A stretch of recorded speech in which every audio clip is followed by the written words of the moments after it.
Hello everyone. आज का chapter है प्रेरणा तथा सीखना यानी मोटिवेशन एंड लर्निंग। अर्थ। प्रेरणा के शाब्दिक अर्थ में हमें किसी कार्य को करने का बोध होता है। इस अर्थ में हम किसी भी उत्तेजना यानी स्टिमुलस को प्रेरणा कह सकते हैं, क्योंकि उत्तेजना के अभाव में किसी प्रकार की प्रतिक्रिया संभव नहीं है। अंग्रेजी की मोटिवेशन शब्द की उत्पत्ति लैटिन भाषा की मोटम धातु से हुई है, जिसका अर्थ है मूव मोटर और मोशन। परिभाषाएं। प्रेरणा शब्द के मनोवैज्ञानिक अर्थ को अधिक स्पष्ट करने के लिए कुछ परिभाषाएं निम्नलिखित हैं।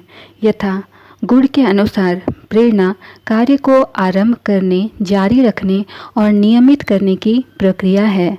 ब्लेयर, जोन्स व सिम्पसन के अनुसार प्रेरणा एक प्रक्रिया है जिसमें सीखने वाले की आंतरिक शक्तियाँ या आवश्यकताएं उसके वातावरण के विभिन्न लक्ष्यों की ओर निर्देशित होती है। पीटी यंग के अनुसार प्रेरणा व्यवहार को जागृत करके क्रिया के विकास के पोषण करने तथा उसकी विधियों को नियमित करने की प्रक्रिया है। प्रेरणा के प्रकार। प्रेरणा दो प्रकार की होती है, सकारात्मक और नकारात्मक। सकारात्मक प्रेरणा। इस प्रेरणा में बालक किसी कार्य को अपनी स्वयं की इच्छा से करता है। इस कार्य को करने से उसे सुख और संतोष प्राप्त होता है। इस प्रेरणा को आंतरिक प्रेरणा भी कहते हैं। दूसरा, नकारात्मक प्रेरणा। इस प्रेरणा में बालक किसी कार्य को अपनी स्वयं की इच्छा से न करके किसी दूसरे की इच्छा या बाह्य प्रभाव के कारण करता है। इस कार्य को करने से उसे किसी वांछनीय या निश्चित लक्ष्य की प्राप्ति होती है। इस प्रेरणा को बाह्य प्रेरणा भी कहते हैं। प्रेरणा के स्रोत। प्रेरणा के निम्नलिखित 4 स्रोत हैं। पहला, आवश्यकताएं। दूसरा, चालक। तीसरा, उद्दीपन। चौथा, प्रेरक। आवश्यकताएं। प्रत्येक प्राणी की कुछ आधारभूत आवश्यकताएं होती हैं जिनके अभाव में उसका अस्तित्व असंभव है, जैसे जल, वायु, भोजन आदि। यदि उसकी कोई आवश्यकता पूर्ण नहीं होती है तो उसके शरीर में तनाव और असंतुलन उत्पन्न हो जाता है, जिसके फलस्वरूप उसका क्रियाशील होना अनिवार्य हो जाता है। उदाहरणार्थ, जब प्राणी को भूख लगती है तब उसमें तनाव उत्पन्न हो जाता है, जिसके फलस्वरूप वह भोजन की खोज करने के लिए क्रियाशील हो जाता है। जब उसे भोजन मिल जाता है तब उसकी क्रियाशीलता और उसके साथ ही उसके शारीरिक तनाव का अंत हो जाता है। अतः हम बोरिंग, लैंगफील्ड एवं वील्ड के शब्दों में कह सकते हैं, आवश्यकता शरीर की कोई ज़रूरत या अभाव है जिसके कारण शारीरिक असंतुलन या तनाव उत्पन्न हो जाता है। इस तनाव में ऐसा व्यवहार उत्पन्न करने की प्रवृत्ति होती है जिससे आवश्यकता के फलस्वरूप उत्पन्न होने वाला असंतुलन समाप्त हो जाता है। इसी बात को वे और अधिक स्पष्ट करते हैं। आवश्यकताएं प्राणियों के भीतर का तनाव है जो कुछ उद्दीपनों या लक्ष्यों के संबंध में प्राणी के क्षेत्र को व्यवस्थित करने में प्रस्तुत करती है, जो लक्ष्य प्राप्ति हेतु निर्देशित क्रिया को उत्तेजित करता है। चालक। प्राणी की आवश्यकताएं उससे संबंधित चालकों को जन्म देती है। उदाहरणार्थ, भोजन प्राणी की आवश्यकता है। यह आवश्यकता उसमें भूख चालक को जन्म देती है। इसी प्रकार पानी की आवश्यकता प्यास चालक की उत्पत्ति का कारण होती है। चालक प्राणी को एक निश्चित प्रकार की क्रिया या व्यवहार करने के लिए प्रेरित करता है। उदाहरणार्थ, भूख चालक उसे भोजन करने के लिए प्रेरित करता है। अतः हम बोरिंग, लैंगफील्ड एवं वील्ड के शब्दों में कह सकते हैं, चालक शरीर की एक आंतरिक क्रिया या दशा है जो एक विशेष प्रकार के व्यवहार के लिए प्रेरणा प्रदान करती है। प्रेरकों को अंतर्नोद अथवा चालक भी कहते हैं। प्रेरक क्रिया करने की शक्ति या ऊर्जा है। डेशियल के अनुसार प्रेरक आदि शक्ति का मूल स्रोत है जो मानव को क्रियाशील बनाता है। उद्दीपन किसी वस्तु की आवश्यकता उत्पन्न होने पर उसको पूर्ण करने के लिए चालक उत्पन्न होता है। जिस वस्तु से यह आवश्यकता पूर्ण होती है उसे उद्दीपन कहते हैं। उदाहरणार्थ, भूख एक चालक है और भूख चालक को भोजन संतुष्ट करता है, अतः भूख चालक के लिए भोजन उद्दीपन है। इसी प्रकार काम चालक का उद्दीपन है दूसरे लिंग का व्यक्ति, क्योंकि उसी से यह चालक संतुष्ट होता है। अतः हम बोरिंग, लैंगफील्ड एवं विल्ड के शब्दों में कह सकते हैं, उद्दीपन की परिभाषा उस वस्तु, स्थिति या क्रिया के रूप में की जा सकती है जो व्यवहार को उद्दीप्त, उत्साहित और निर्देशित करता है। प्रेरक यह अति व्यापक शब्द है। इसके अंतर्गत उद्दीपन के अतिरिक्त चालक, तनाव, आवश्यकता सभी आ जाते हैं। गिर्स व अन्य के अनुसार प्रेरकों के विभिन्न स्वरूप हैं और इनको विभिन्न नामों से पुकारा जाता है, जैसे आवश्यकताएं, इच्छाएं, तनाव, स्वाभाविक स्थितियां, निर्धारित प्रवृत्तियां, अभिवृत्तियां, रुचियां, उद्दीपक और इसी प्रकार के अन्य नाम। ब्लेयर, जोन्स व सिम्पसन। प्रत्येक प्रेरक हमारी आधारभूत आवश्यकताओं से उत्पन्न होने वाली वे शक्तियां हैं जो व्यवहार को दिशा और उद्देश्य प्रदान करती हैं। प्रेरणा की विधियां। मर्सेल ने लिखा है, प्रेरणा यह निश्चित करती है कि लोग कितनी अच्छी तरह से सीख सकते हैं और कितनी देर तक सीख सकते हैं। उक्त शब्द इस बात के साक्षी हैं कि बालक प्रेरणा प्राप्त करके ही अपने सीखने के कार्य में पूर्ण रूप से सफल हो सकते हैं। अतः उनको प्रेरणा प्रदान की जानी आवश्यक है। ऐसा निम्नांकित विधियों का प्रयोग करके किया जा सकता है। पहला, रुचि। यह प्रेरणा प्रदान करने की पहली विधि है। बालकों के पाठ में रुचि उत्पन्न करना। अतः अध्यापक को पढ़ाए जाने वाले पाठ को बालक की रुचियों से संबंधित करना चाहिए। प्रेसी, रॉबिन्स व हॉरक्स का कथन है, रुचि छात्रों का ध्यान आकर्षित करने का प्रथम उपाय है। दूसरा, सफलता। यह प्रेरणा प्रदान करने की दूसरी विधि है।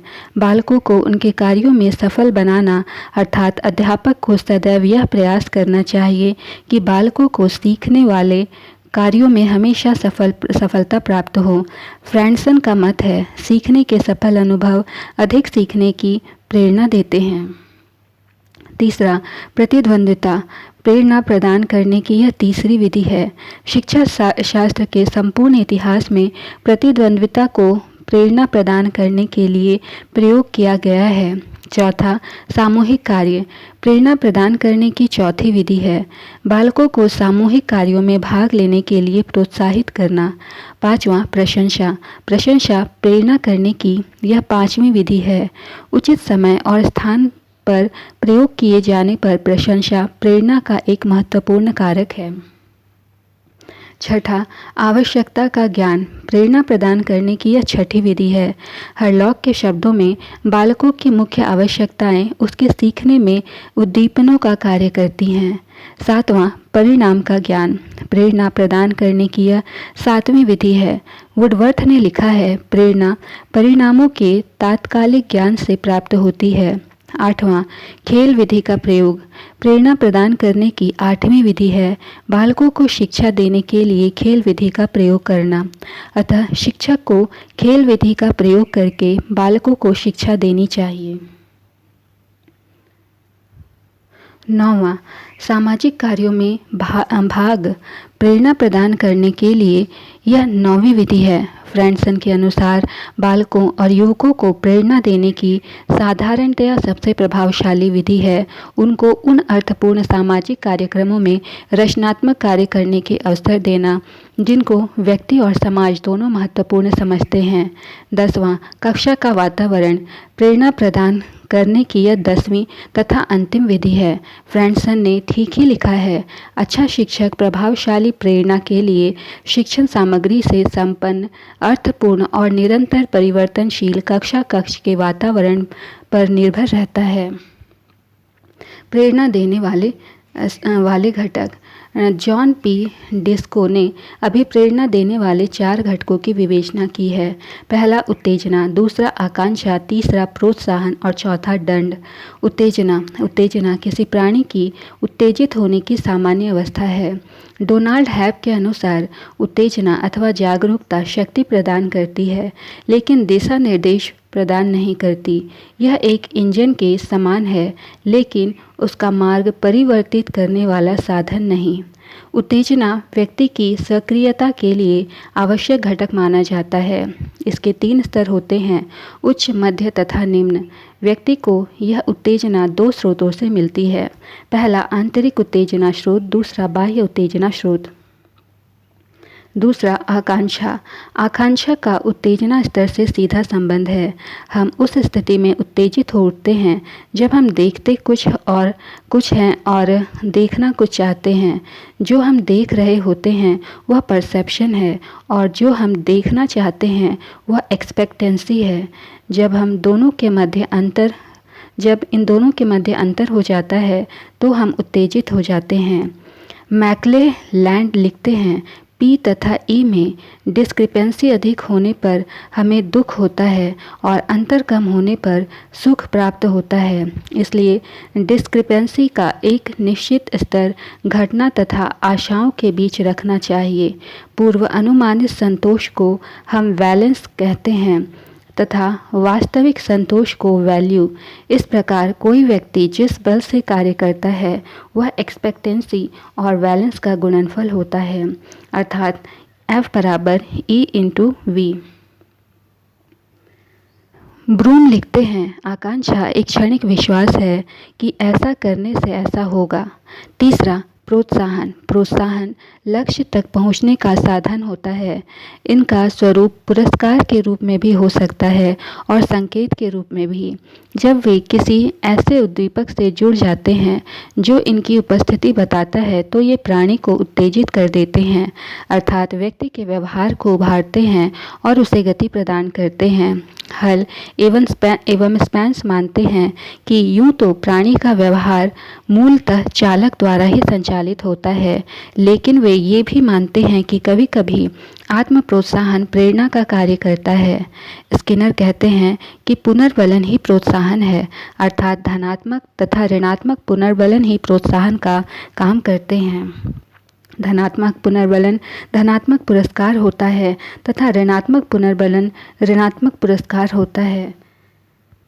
दंड सोलोमन कहते हैं कि दंड एक उद्दीपन के समान है जिससे व्यक्ति बचने का प्रयास करता है अथवा उससे दूर भागना चाहता है। बोम्पस स्मिथ लिखते हैं, विद्यालय दंड प्रतिशोध नहीं होता, इसका उद्देश्य प्रशिक्षण है। सर्वप्रथम अपराधी का प्रशिक्षण, दूसरे उसके अवलोकन से अन्य शिक्षकों का प्रशिक्षण, साथ ही उसे तथा दूसरों को पुनः अपराध करने से बचाना है। सीखने में प्रेरणा का स्थान, place of motivation in learning. Carl समियर व गुडविन ने लिखा है, सीखने के लिए प्रेरणा का महत्व निस्संदेह रूप से साधारणतः स्वीकार किया जाता है। यह उद्धरण इस विचार का समर्थन करता है कि सीखने की प्रक्रिया में प्रेरणा के महत्वपूर्ण स्थान के संबंध में मत भिन्नता नहीं होती है। प्रेरणा सीखने का महत्वपूर्ण अंग है। प्रेरणाहीन क्रिया के सीखने में व्यक्ति रुचि नहीं लेता। सीखने में प्रेरणा का महत्व इस प्रकार है। पहला, बाल व्यवहार में परिवर्तन। शिक्षक प्रशंसा, निंदा, पुरस्कार, भर्त्सना आदि कृत्रिम प्रेरकों का बुद्धिमानी से प्रयोग करके बालकों के व्यवहार को निर्देशित और परिवर्तित कर सकता है। दूसरा, चरित्र निर्माण में सहायक। बालक शिक्षकों को उत्तम गुणों और आदर्शों को प्राप्त करने के लिए प्रेरित कर सकता है। इस प्रकार वह उनके चरित्र निर्माण में सहायता दे सकता है। तीसरा, ध्यान केंद्रित करने में सहायता। क्रो एवं क्रो के अनुसार शिक्षक बालकों को प्रेरित करके उन्हें अपने ध्यान को पाठ्य विषय पर केंद्रित करने में सहायता दे सकता है। चौथा, मानसिक विकास। क्रो व क्रो के शब्दों में प्रेरक छात्र को अपनी सीखने की क्रियाओं को प्रोत्साहन देते हैं, अतः शिक्षक प्रेरकों को प्रयोग करके छात्रों को ज्ञान का अर्जन करने के लिए प्रोत्साहित कर सकता है। इस प्रकार वह उनके मानसिक विकास के में अपूर्व योगदान दे सकता है। पांचवा, रुचि का विकास। थॉमसन ने लिखा है, प्रेरणा छात्र में रुचि उत्पन्न करने की कला है, अतः शिक्षक प्रेरणा का प्रयोग करके बालकों में कार्य या अध्ययन के प्रति रुचि का विकास कर सकता है। इस प्रकार वह उनके लिए ज्ञान प्राप्त करने का कार्य सरल बना सकता है। छठा, अनुशासन की भावना का विकास। शिक्षक बालकों को अच्छे कार्य करने के लिए प्रेरित कर सकता है। इस प्रकार वह उनमें अनुशासन की भावना का विकास करके अनुशासनहीनता की समस्या का समाधान कर सकता है। सातवां, सामाजिक गुणों का विकास। शिक्षक बालकों को सामुदायिक कार्यों में भाग लेने के लिए प्रेरित करके उनमें सामुदायिक भावना और सामाजिक गुणों का विकास कर सकता है। इस प्रकार वह उनको समाज के अच्छे और उपयोगी सदस्य बनने का प्रशिक्षण दे सकता है। आठवां, अधिक ज्ञान का अर्जन। क्रो एवं क्रो के अनुसार शिक्षक बालकों में प्रतियोगिता की भावना का विकास करके उन्हें अधिक ज्ञान का अर्जन करने के लिए प्रेरणा प्रदान कर सकता है। नौवां, तीव्र गति से ज्ञान का अर्जन। शिक्षक उत्तम शिक्षण विधियों का प्रयोग करके बालकों को तीव्र गति से ज्ञान का अर्जन करने के लिए प्रेरित कर सकता है। 10वां, व्यक्तिगत विभिन्नताओं के अनुसार प्रगति। क्रो एवं क्रो का मत है, प्रेरक व्यक्ति को उस क्रिया को चुनने में सहायता देते हैं जिसे करने की उनकी इच्छा होती है। अतः शिक्षक उचित प्रेरकों का प्रयोग करके बालकों को अपनी इच्छानुसार कार्य या विषय का चुनाव करने में योग दे सकता है। इस प्रकार वह उनको अपनी व्यक्तिगत विभिन्नताओं के अनुसार प्रगति करने का अवसर दे सकता है। प्रेरणा शिक्षा प्रक्रिया का मुख्य आधार और सीखने का ऐसा शक्तिशाली साधन है जिसका प्रयोग करके शिक्षक बालकों को उनके साध्य तक पहुंचा सकता है, उनकी क्रियाओं को किसी भी दिशा में मोड़ सकता है और उनके व्यवहार में वांछनीय परिवर्तन कर सकता है। इसलिए कप्पू स्वामी ने लिखा है, हमारे विद्यालय में सीखने के लिए वास्तविक और स्थायी प्रेरकों को प्रदान किए जाने के प्रयास की आवश्यकता है। अभ्यास प्रश्न संख्या 1, अधिगम प्रक्रिया में अभिप्रेरणा कार्य करती है। पहला, छात्रों की स्मरण शक्ति को पैना करने का। दूसरा, पिछली सीखे हुए को नए अधिगम से अलग करने का। तीसरा, छात्रों में सीखने के प्रति रुचि का विकास करने का। और चौथा, छात्रों को एक ही दिशा में सोचने के योग्य बनाने का। तो ऑप्शन नंबर 3 करेक्ट है, छात्रों के सीखने के प्रति रुचि का विकास करने का। दूसरा प्रश्न है, जब अधिगम करने वाले में स्वयं ही अधिगम कार्य पर अधिकार प्राप्त करते हुए तनाव उत्पन्न होता है, यह स्थिति कहलाती है। ऑप्शन 1 मध्य अभिप्रेरणा, ऑप्शन 2 आंतरिक अभिप्रेरणा, ऑप्शन 3 बाह्य अभिप्रेरणा, ऑप्शन 4 उपरोक्त में से कोई नहीं। तो ऑप्शन नंबर 2 करेक्ट होगा, आंतरिक अभिप्रेरणा। तीसरा प्रश्न है, निम्नलिखित में से कौन सा तत्व बाह्य अभिप्रेरणा में सहायक नहीं है। ऑप्शन 1 पुरस्कार, ऑप्शन 2 आदर्श, ऑप्शन 3 प्रशंसा, ऑप्शन 4 निंदा। तो यहाँ ऑप्शन 4 करेक्ट है, निंदा। चौथा प्रश्न है, अभिप्रेरणा से संबंधित अवधान नहीं है। पहला ऑप्शन बुद्धि, दूसरा अभिक्षमता, तीसरा सामाजिक योग्यता, चौथा अभिवृद्धि। तो यहाँ ऑप्शन नंबर 3 करेक्ट है, सामाजिक अयोग्यता। पांचवा प्रश्न है, अधिगम को प्रभावित करने वाला कारक है। ऑप्शन 1 शारीरिक एवं मानसिक स्वास्थ्य, ऑप्शन 2 सीखने की इच्छा, ऑप्शन 3 अभिप्रेरणा, ऑप्शन 4 उपरोक्त सभी। तो यहाँ ऑप्शन 4 करेक्ट होगा, उपरोक्त सभी। छठा, छात्रों को अभिप्रेरणा प्रदान करने हेतु उत्तम उपाय है। ऑप्शन 1 नवाचारों का प्रयोग, ऑप्शन 2 अच्छा भाषण देना, ऑप्शन 3 अभिभावकों से शिकायत करना, ऑप्शन 4 उपरोक्त सभी। तो यहाँ ऑप्शन 1 करेक्ट है, नवाचारों का प्रयोग। सातवां प्रश्न है, कक्षा अधिगम में प्रेरणा होती है। ऑप्शन 1 सकारात्मक, ऑप्शन 2 नकारात्मक, ऑप्शन 3 उक्त दोनों, ऑप्शन 4 उपरोक्त में से कोई नहीं। तो यहाँ ऑप्शन 3 करेक्ट है, उपरोक्त दोनों। आठवां प्रश्न है, निम्न के अभाव में प्रेरणा की प्रक्रिया प्रारंभ नहीं हो सकती है। ऑप्शन 1 प्रोत्साहन, ऑप्शन 2 आवश्यकता, ऑप्शन 3 प्रणोदन, ऑप्शन 4 दंड। तो यहाँ पर ऑप्शन नंबर 2 करेक्ट हो जाएगा, आवश्यकता। क्वेश्चन नंबर 9, व्याख्यान तकनीक के विषय में शिक्षाविदों का विचार है कि ऑप्शन 1 इनका उपयोग आधुनिक शिक्षा में न्यूनतम है, ऑप्शन 2 यह अधिगम में वृद्धि हेतु आवश्यक साधन है, ऑप्शन 3 इनका प्रेरणात्मक उपयोग नगण्य है, ऑप्शन 4 इनका प्रयोग एकांकी रूप से उत्तम है। तो यहाँ ऑप्शन 3 करेक्ट होगा, इनका प्रेरणात्मक उपयोग नगण्य है। 10वां प्रश्न है, आप अपनी कक्षा के किसी बालक को पढ़ाने हेतु उसे प्रेरित करने का कौन सा तरीका उपयुक्त मानते हैं। ऑप्शन 1 बालक को आत्मसम्मान को सुरक्षित करना, दूसरा उसकी प्रशंसा दूसरे बालकों के समक्ष करना, तीसरा उसे सकारात्मक प्रलोभन देना, चौथा बालक के प्रेरकों का मार्गांतीकरण करना। तो यहाँ पर ऑप्शन नंबर 4 करेक्ट हो जाएगा, बालक के प्रेरकों का मार्गांतीकरण करना। क्वेश्चन नंबर 11, कोई बालक जैसे जैसे बड़ा होता है उसमें रुचि संबंधी प्रवृत्तियां विकसित होती हैं। ऑप्शन 1 अनेक रूप में, ऑप्शन 2 निश्चित रूप में, ऑप्शन 3 गुणात्मक दृष्टि से, ऑप्शन 4 इनमें से कोई भी नहीं। तो यहाँ पर हमारा ऑप्शन नंबर 2 करेक्ट हो जाएगा, निश्चित रूप में। क्वेश्चन नंबर 12, किसी बालक के व्यवहार के निर्धारण के संदर्भ में निम्नलिखित में से कौन सा व्यवहार उत्तम है। ऑप्शन 1 जब बालक के सम्मुख अनेक प्रेरक हों तो उनमें से कुछ अधिक प्रभावी होते हैं। ऑप्शन 2 प्रत्येक बालक आवश्यकताओं की संतुष्टि के लिए अधिक से अधिक प्रयास करता है। ऑप्शन 3 जब बालक के सम्मुख अनेक लक्ष्य हों तो उसके लिए सभी लक्ष्य समान होते हैं। ऑप्शन 4 उपरोक्त सभी। तो यहाँ ऑप्शन 1 करेक्ट है, जब बालक के सम्मुख अनेक प्रेरक हों तो उनमें से कुछ अधिक प्रभावी होते हैं। क्वेश्चन नंबर 13, निम्नलिखित में से कौन सा वाक्य सत्य नहीं है। ऑप्शन 1 सभी प्रकार के व्यवहार आवश्यकताओं की संतुष्टि करते हैं। ऑप्शन 2 जब प्रेरणा समाप्त हो जाती है तब अनुशासन की समस्या सामने आती है। ऑप्शन 3 अनुशासन किसी भी प्रकार की प्रेरणा का नकारात्मक स्वरूप है। ऑप्शन 4 प्रत्येक स्थिति में बालकों को नियमों के पालन करने की अनुभूति आवश्यक है। तो यहाँ पर ऑप्शन नंबर 3 करेक्ट हो जाएगा, अनुशासन किसी भी प्रकार की प्रेरणा का नकारात्मक स्वरूप है। क्वेश्चन नंबर 14, कार्य को आरंभ करने, जारी रखने और नियमित करने की प्रक्रिया कहलाती है। ऑप्शन 1 प्रेरणा, ऑप्शन 2 अधिगम, ऑप्शन 3 कार्य, ऑप्शन 4 खेल। तो यहाँ पर ऑप्शन 1 करेक्ट हो जाएगा, प्रेरणा। क्वेश्चन नंबर 15, निम्नलिखित में से किसने अभिप्रेरणा देने वाले चर घटकों की विवेचना की है। Option 1 JP DeCecco, option 2 Jean पियाजे, option 3 B Smith, option 4 Skinner.